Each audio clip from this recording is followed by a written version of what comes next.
Your electric meter is measuring something right now, and at first glance, it seems like the kind of thing nobody ever questions. You switch on a light, the refrigerator hums, the air conditioner kicks in. The bill arrives. End of story. But the script you just saw is built around a much bigger accusation. It claims there is another component of electrical current moving through a home, a component that appliances pull from the grid, circulate through internal wiring, and then send back without turning it into anything you can see, feel, or use. That claim is framed as the center of a hidden financial story, not just a technical detail, but a secret buried for more than a century. The text argues that this invisible current shows up on the meter, inflates the monthly bill, and enriches utility companies through charges tied to electricity that never performs useful work inside the home. And really, that is what gives the story its force. Not just the science words, the betrayal, the idea that people have been paying for something they never truly received. The narrative then reaches backward into the late 1880s, into the race to electrify London, New York, and Berlin. Alternating current networks were expanding. High-voltage transmission was replacing isolated direct current systems. Entire cities were being redesigned around centralized power generation. In that historical setting, the script introduces Sebastian Ziani de Ferranti, a young Italian-born engineer working in London, not yet 25 years old, chosen to lead the design of the Deptford Power Station project, one of Britain's most ambitious AC distribution systems of its time. According to the text, Ferranti understood something many of his contemporaries were still struggling to grasp. Alternating current did not move like water in a pipe. It oscillated. It reversed direction 60 times per second in a continuous sine wave. And when that oscillating current met coils of wire inside motors, transformers, compressors, and ballasts, something changed. Voltage and current no longer stayed perfectly aligned. The current lagged. A measurable angle appeared between them. And in that angle, the script says, an invisible inefficiency was born. That is the technical heartbeat of the whole piece. The current falls out of step with the voltage. Some portion of what travels down the line does not become heat, light, motion, or cooling. It moves into the device, interacts with inductive components, and returns. The story presents this not as a small engineering footnote, but as the foundation of a century-long billing model. A model the text says utilities understood from the beginning. The accusation grows sharper from there. The script claims Ferranti documented the phenomenon in engineering papers, identified that it could be corrected by introducing a passive reactive element, and published the findings in journals available across Europe and America. In other words, the industry knew. It had the knowledge, it had the math, it had the engineering language. But instead of fixing the problem for residential users, the story says utilities turned that invisible imbalance into revenue. Then comes the core allegation about billing itself. The text claims that when residential electricity meters were deployed at scale in the early 20th century, utility companies chose meters that measured apparent power rather than distinguishing cleanly between real power and reactive power.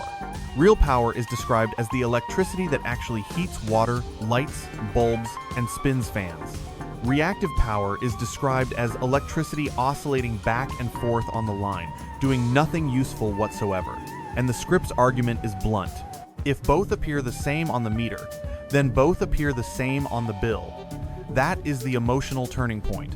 Because once the script frames reactive power as something that does no visible work inside the home, every refrigerator, compressor, every washing machine motor, every dishwasher pump, every ceiling fan starts sounding less like an appliance and more like evidence.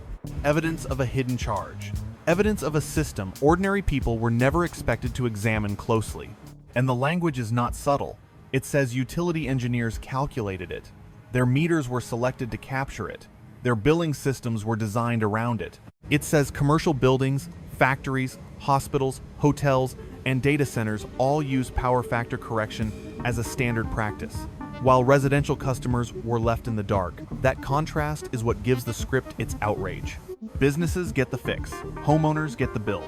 By the time the first half of the story reaches its stride, it is no longer just talking about electrical theory. It is talking about trust, about who understands the system and who does not, about why the same concept taught in the first year of electrical engineering could remain invisible to millions of households paying monthly utility bills.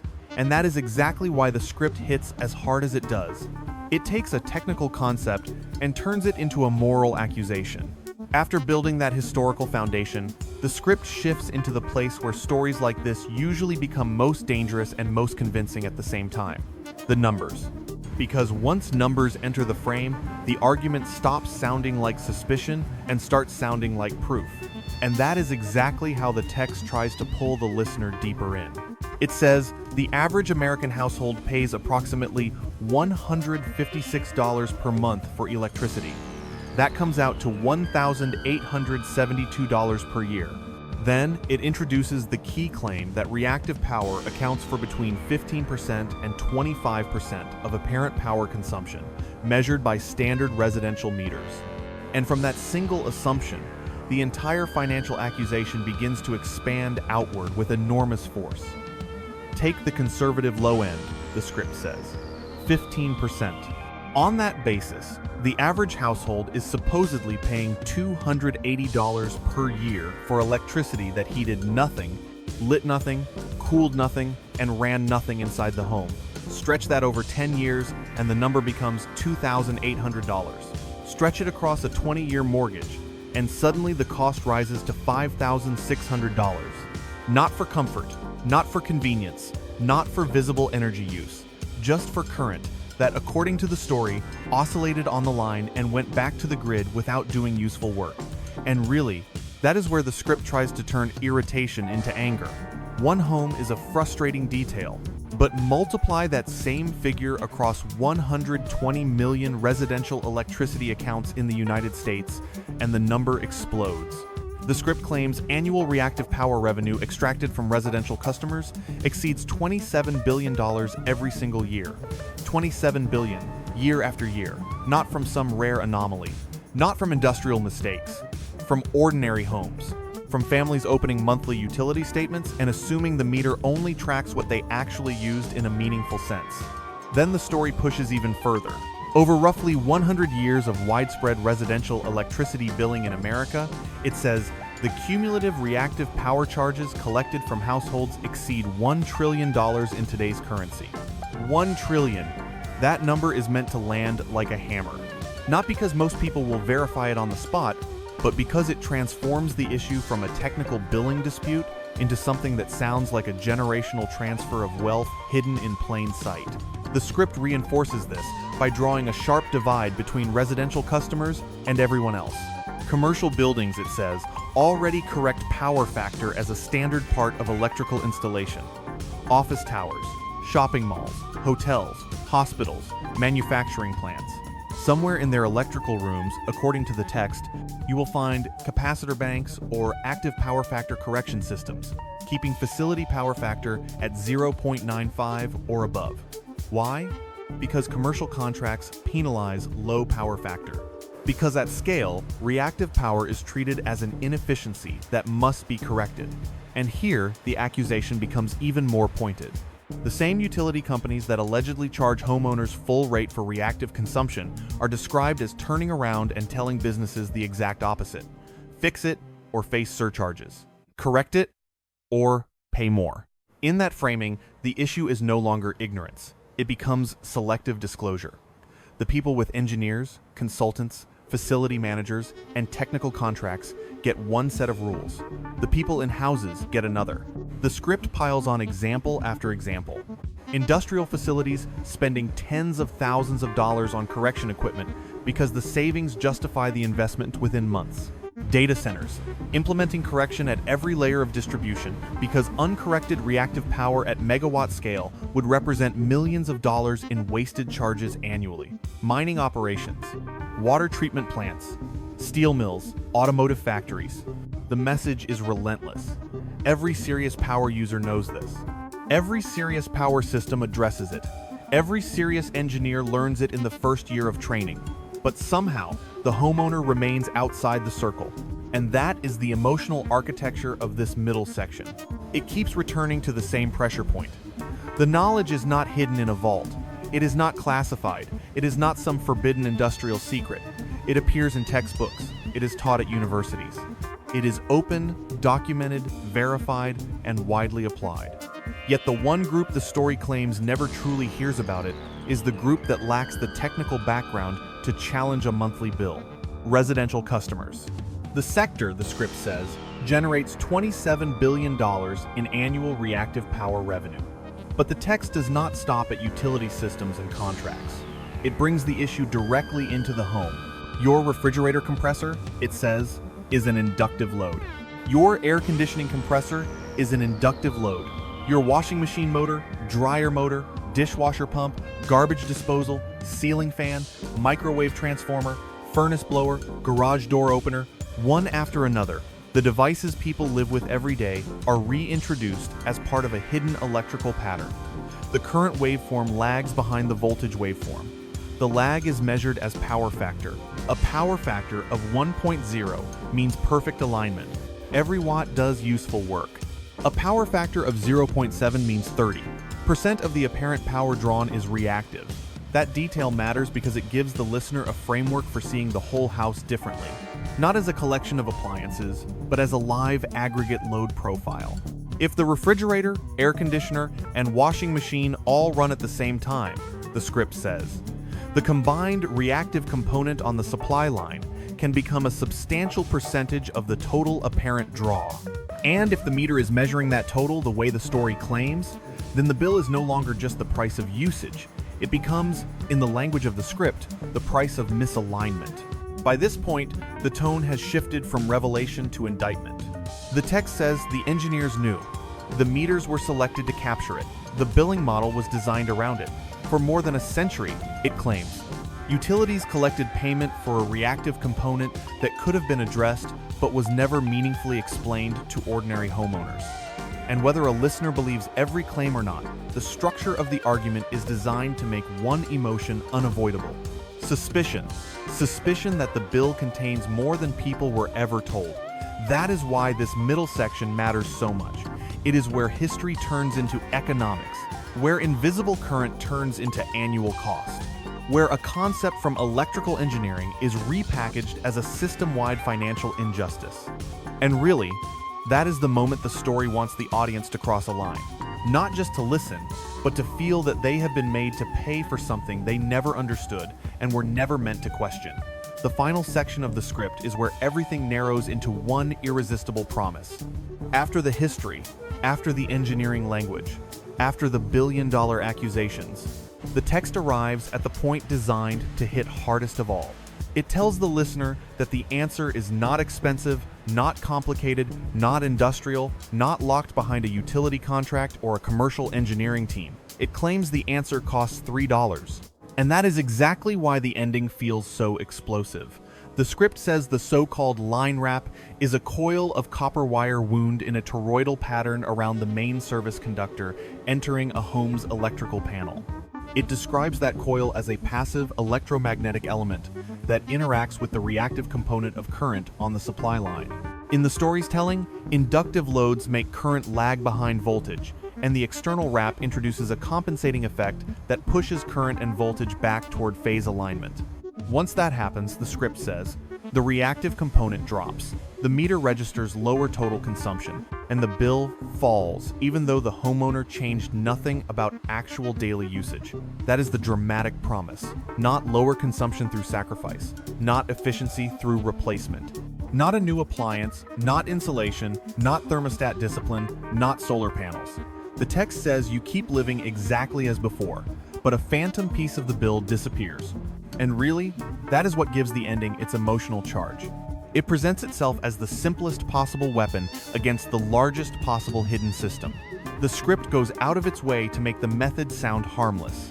It says the coil does not consume electricity. It does not generate heat. It does not connect to home wiring. It does not interact with breakers, grounding, surge protection, or devices inside the house. It is framed as merely sitting on the exterior of the main service cable, passive and non-invasive, with no electronics, no moving parts, and no meaningful failure mechanism. The wording is deliberate. It is meant to dissolve fear before fear can even arise. Then the text sharpens the appeal further by stressing cost and speed.